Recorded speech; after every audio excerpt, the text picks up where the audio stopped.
Tuhan di dalam nama Yesus Kristus, firman Tuhan yang menjadi renungan bagi kita hari ini tertulis dalam kitab Amsal 9 ayat 1 sampai ayat 6. Amsal 9 ayat 1 sampai ayat 6. Mari kita membacanya secara responsorial. Undangan hikmat dan undangan kebodohan. Hikmat telah mendirikan rumahnya, menegakkan ketujuh tiangnya. Memotong ternak sembelihannya, mencampur anggurnya, dan menyediakan hidangannya. Pelayan-pelayan perempuan telah disuruhnya berseru-seru di tempat-tempat tinggi di kota.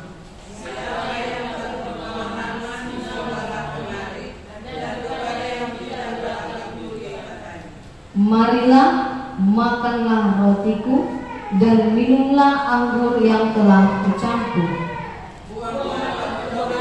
Maka kamu akan hidup dan ikutilah jalan pengertian. Demikian firman Tuhan, kita bernyanyi.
Jemaat yang dikasihi Tuhan, di dalam nama Tuhan Yesus Kristus yang menjadi topik renungan bagi kita hari ini, membuang kebodohan dan mengikuti jalan pengertian. Manarikon yang niroha jalan mengikutkan dalam hapatason. Dalam istilah orang Indonesia ada berkata demikian, hidup ini pilihan. Hidup ini pilihan. Benar. Dalam kehidupan ini, itu menjadi hak kita untuk memilih jalan hidup yang bagaimana yang hendak kita jalani, memilih yang terbaik untuk kehidupan kita, memilih yang ternyaman dalam kehidupan kita.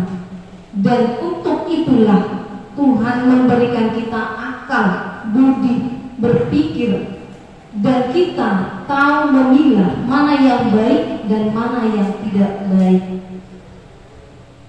Tidak ada orang memilih hidupnya untuk hidup susah. Tidak ada orang memilih hidupnya untuk menderita. Semua ingin yang terbaik, yang ternyaman. Bagaimana agar dia boleh merasakan sukacita setiap hari. Dan tidak ada manusia yang mau hidupnya diatur. Semua ingin mengatur dirinya untuk mendapatkan yang ternyaman. Bagaimana dia nyaman duduk, nyaman berpakaian, nyaman berbicara. Dalam segala hal dia ingin yang terbaik dan yang ternyaman. Dia tidak mau orang lain mengatur hidupnya sehingga dirinya mengikutkan apa kata orang, sehingga kenyamanan itu, yang terbaik itu tidak dia dapatkan.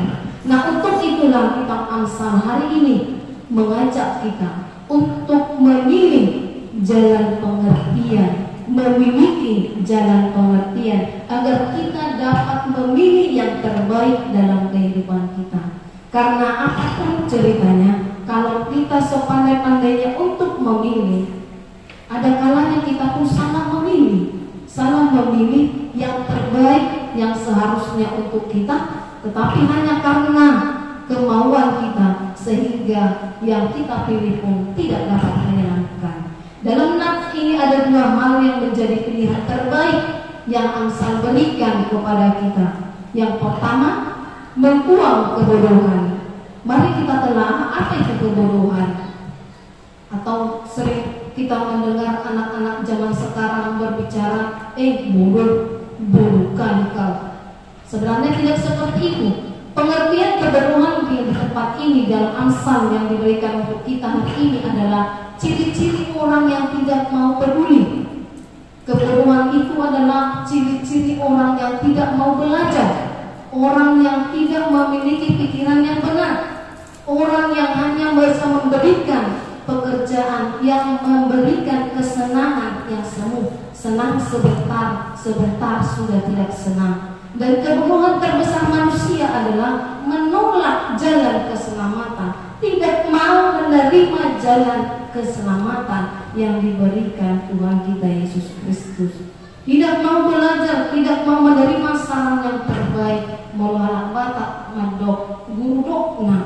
Dia hanya mau berkata apa yang dia katakan itulah yang diperbuat, apa yang dikatakan itulah yang mau dilakukan orang-orang di sekitarnya. Jadi orang bodoh, kebodohan itu hendaklah kita buang dalam diri kita. Jangan kita hanya mau berkehendak sendiri dan merasa bahwa diri kita lah yang terbaik dari yang lain. Manusia bodoh atau kebodohan dalam nas ini dikatakan orang-orang yang tidak berakal budi, orang-orang yang tak berpengalaman, orang yang tidak mau mendengar ajaran dan tidak mau mendengar didikan yang benar. Jadi untuk kita semua jemaat yang dikasihi Tuhan di dalam nama Yesus Kristus, buanglah kebodohan. Jangan kita mau seperti ciri-ciri orang yang menanam kebodohan di dalam dirinya. Tapi marilah menjadi orang yang mengikuti jalan pengertian. Nah yang kedua, mengikuti jalan pengertian ini adalah inilah yang disebut dengan hikmat. Amsal Salomo mengatakan hikmat itu adalah takut akan Tuhan. Ini adalah kualitas kecerdasan yang Tuhan berikan kepada manusia. Hikmat inilah yang mengatur jalan hidup manusia secara praktis dan terampil.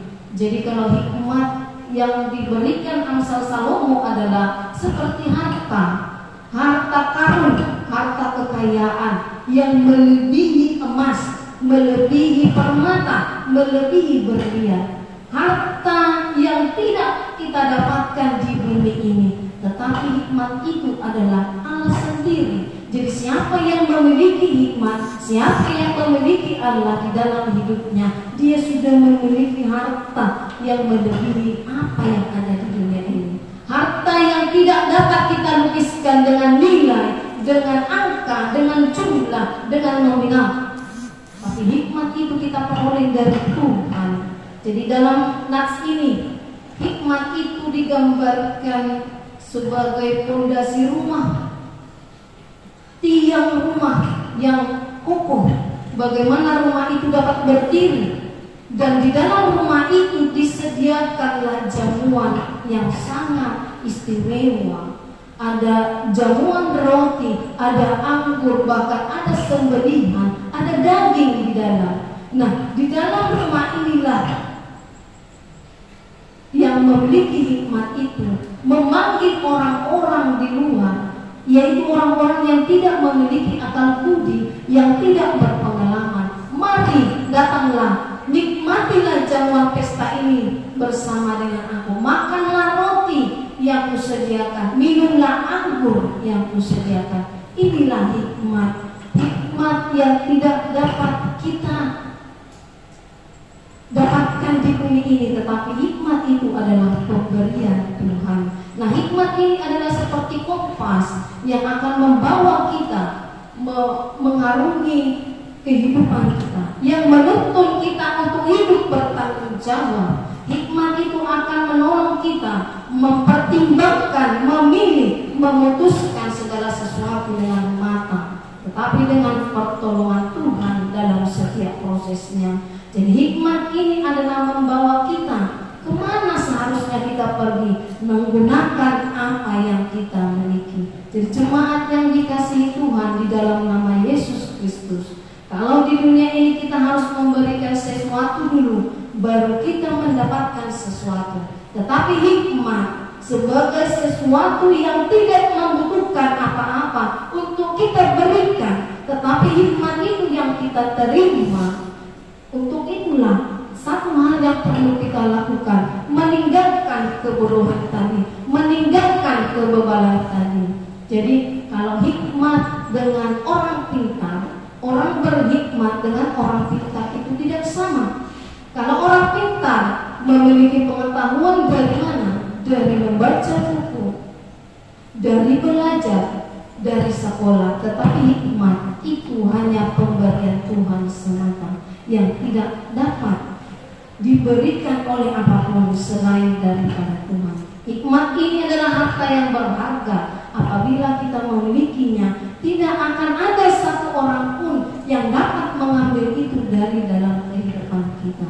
Hikmat ini kita bawa kemana saja. Dialah yang akan menolong kita, yang akan memberi pengertian bagi kita dalam menjalani seluruh aspek kehidupan kita. Makanya molo dihita anak batak, molo paborhatun anak kunna tu pangarap Tuhan. Tidak emas secakir lehonona, dan yepeng sanggolong lehonona. Tetapi ada satu hal dihita anak batak, ima kuda, omma kuda, amsal. Itu adalah nasihat-nasihat yang berharga yang ditanamkan dalam diri anak dari dalam rumah. Molo borhatuan no, jaga dirimu. Apalagi kalau itu anak muda, itu anak gadis, jaga dirimu, jaga cara bicaramu, jangan sampai menyakiti hati orang lain. Lihat di sekitarmu, kerjakan pekerjaanmu dengan baik, urupi di antara orang.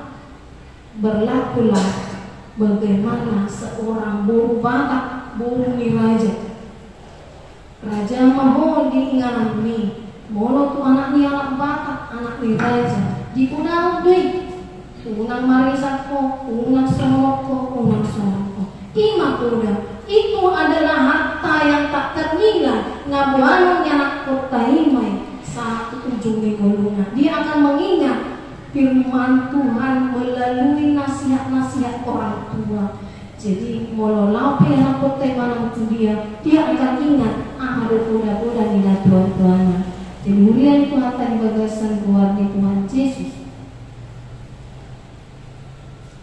Orang yang berhikmat di dalam rumahnya dan seisi rumah itu adalah orang yang tahu mengucap syukur. Orang-orang yang hidup bergaul dengan Allah melalui cara hidupnya.